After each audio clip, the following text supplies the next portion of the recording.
Alright,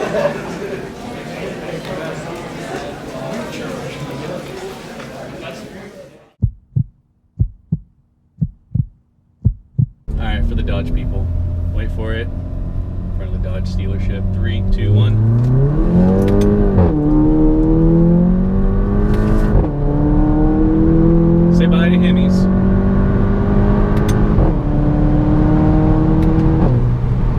So we're in Texas. It's New Year's Eve. Feels like a perfect time to have a vlog. That's what you call this. What the kids are calling it. But just a collective. I'll be 40 very soon. If you get to know me, it actually feels like I'm 45 because of my mileage, but that's another video. The Western society is pretty fucked, if we're just going to be honest for a moment. And this whole video isn't going to be a downer. You just got to stay with me for a moment, all right? But we're not going to hallmark it either and fake it. Shit hit the fan in 2020, and it wasn't even just because of COVID. It was because of society's reaction to it and how quickly we went into... what do you call it?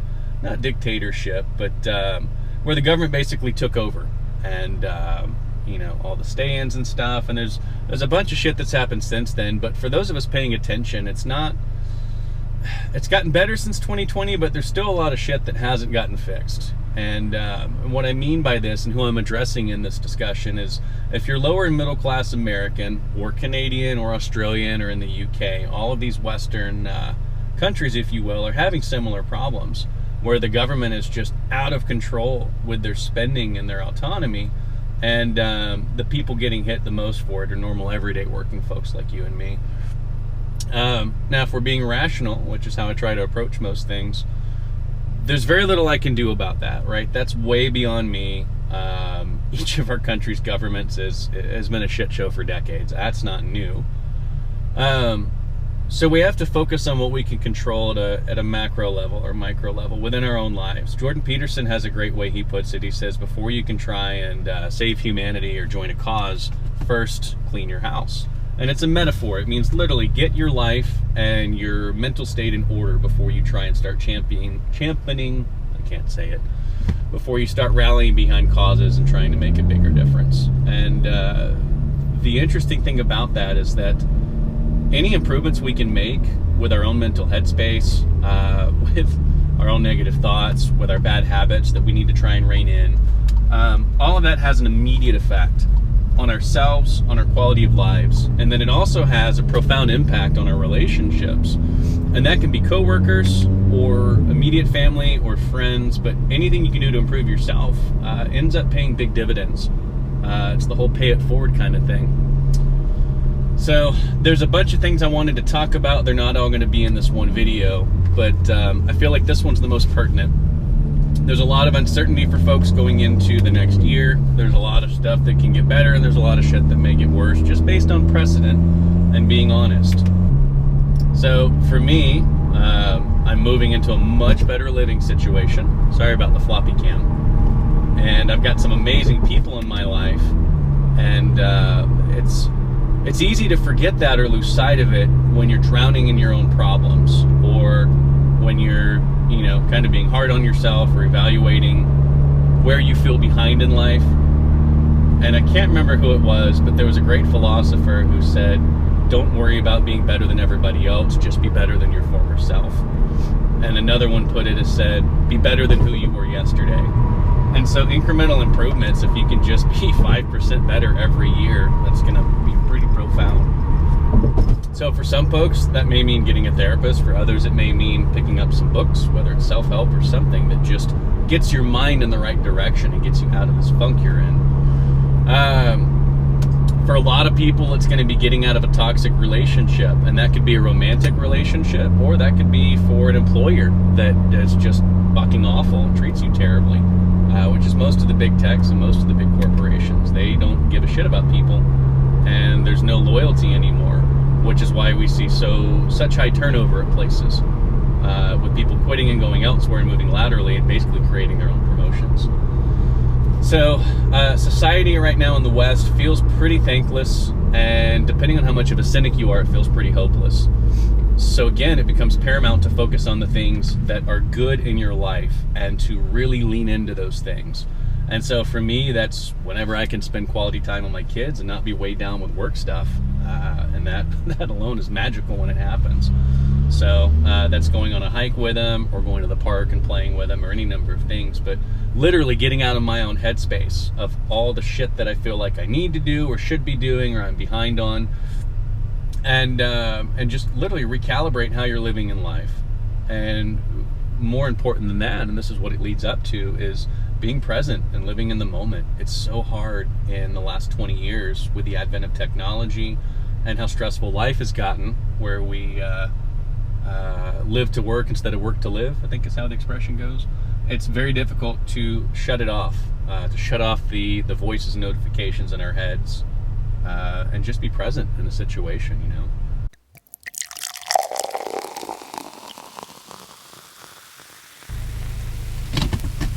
All right, let's try this again. Hopefully my fat head is in frame. What I was trying to say is, normally at New Year's, people are kind of trying to wipe the stench off of them for what's happened the previous year.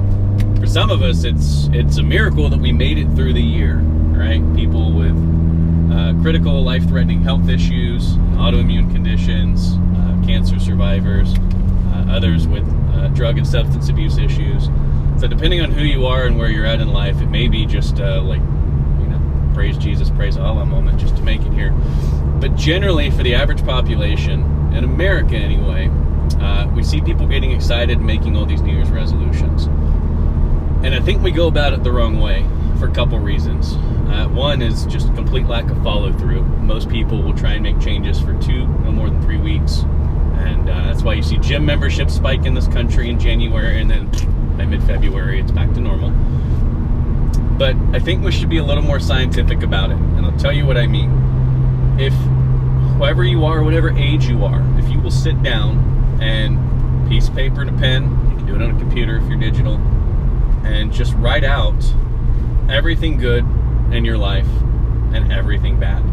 Separate them by category. And I don't mean nitpicky shit, right? Like I'm too short or, whatever. Just be serious with the things that are legitimately wrong.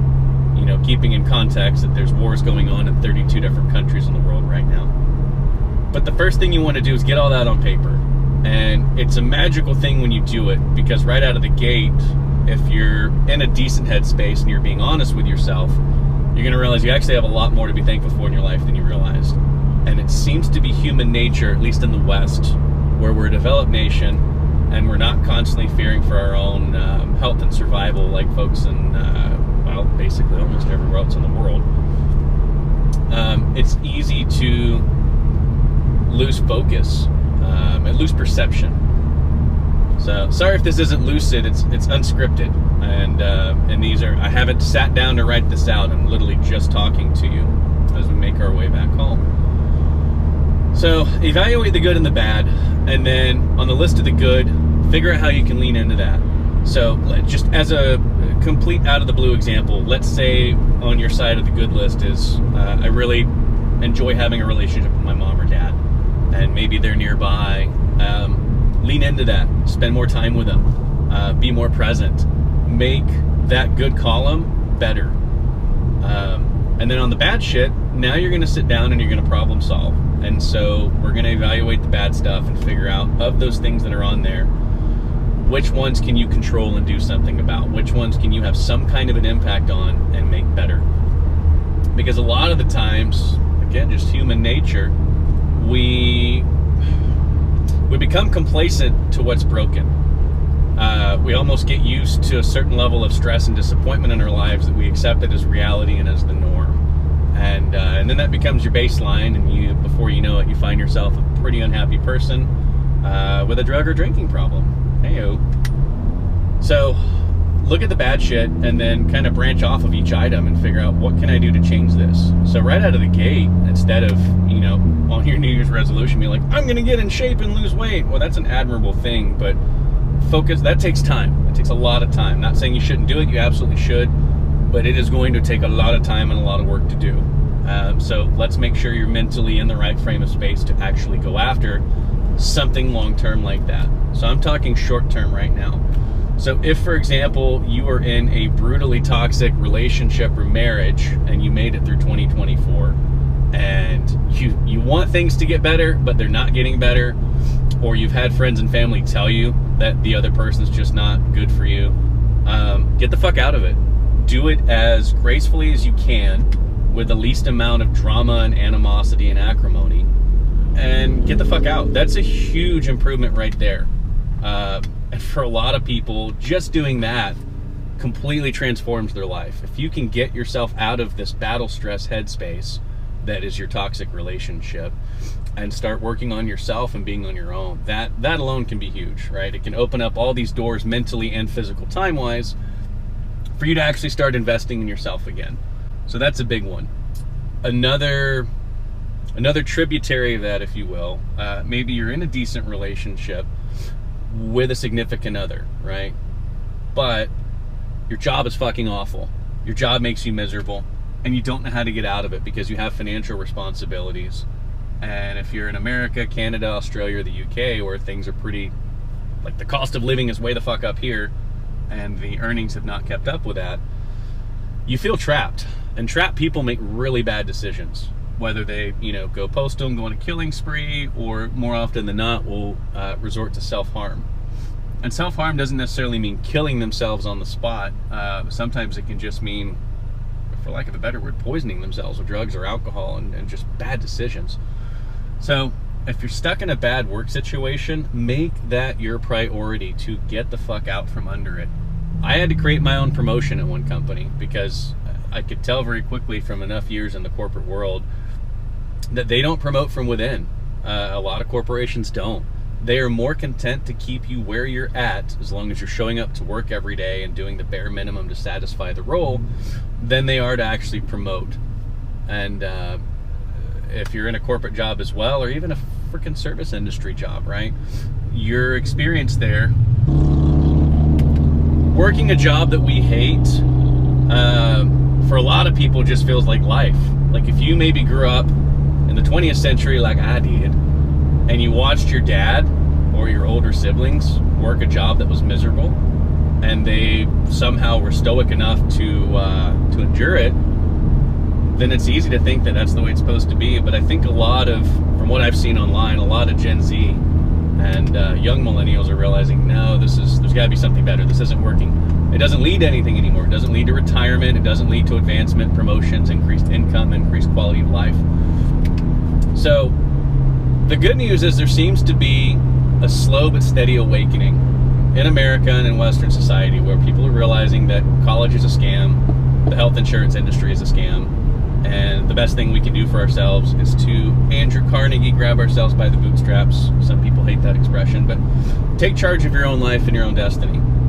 Instead of putting all of the chips in the hands of a shitty corporation that really doesn't value you and frankly treats you as a number. If United Healthcare has shown us nothing else, we're not people to most of these companies. We're numbers and we're a disposable asset.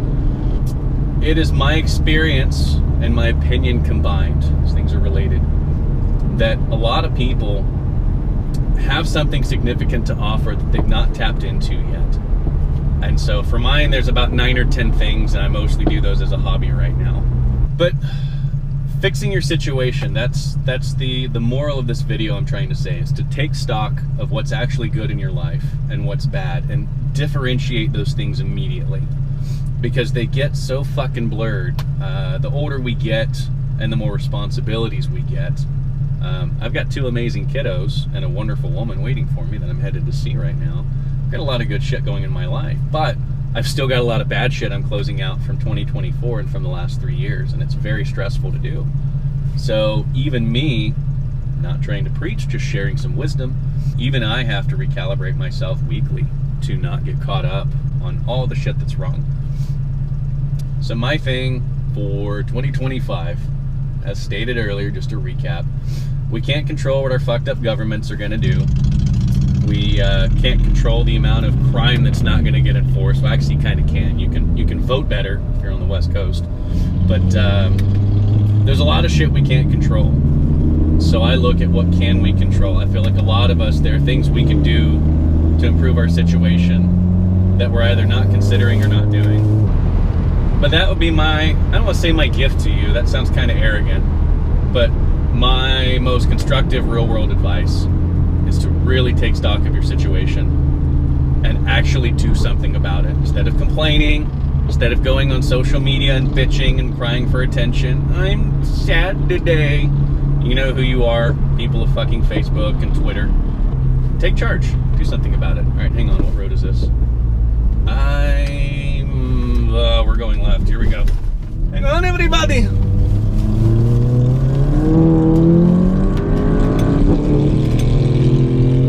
Making this Harley work for it. I don't quite have enough hearse purse. Yeah, he's just weaving in and out of traffic up here. He's being a dumbass. Karma will work itself out. That's another thing to appreciate. Misery loves company. Miserable people love making themselves unhappy. It does catch up with a lot of them. We can't always be there to see it when it does, unfortunately, but it's magical. So that's another thing. Just do whatever you can to remove shitty, toxic people from your life. That's my thing. I'm taking my own advice. These are the things I'm actually doing. This is not just trying to preach to you like a fucking guru. Anyway, that's about all for now. I've got some big shit I gotta wrap up. A lot of long-term projects going back 1 to 4 years. But I just wanted to share that because I know there's a lot of people out there that are unhappy and that have fucked up living situations, right? They're coming from broken families, abusive parents, neglectful spouse. You know, the list goes on. It's pretty wild who we let into our lives sometimes without properly vetting them or what we allow ourselves to put up with. There goes Harley Boy again. Harley Boy's gonna cut someone off. I can feel it. I'm gonna give him some space to be an asshole. There he goes. Cutting. Karma will work itself out. He'll be the first one to the ER. The takeaway is, if you want your life to be better, it can. What are you going to do about it? The information is there. You just have to have the willingness to sit down and take stock and figure out a way to do it. If that helps you, let me know. Not trying to leave you hanging, but I'm also, what's the word? I can't do it for you. Can't do the work for you. I can show you how to fish, but I can't do the fishing for you. Thanks for listening if you made it this far. Texican out.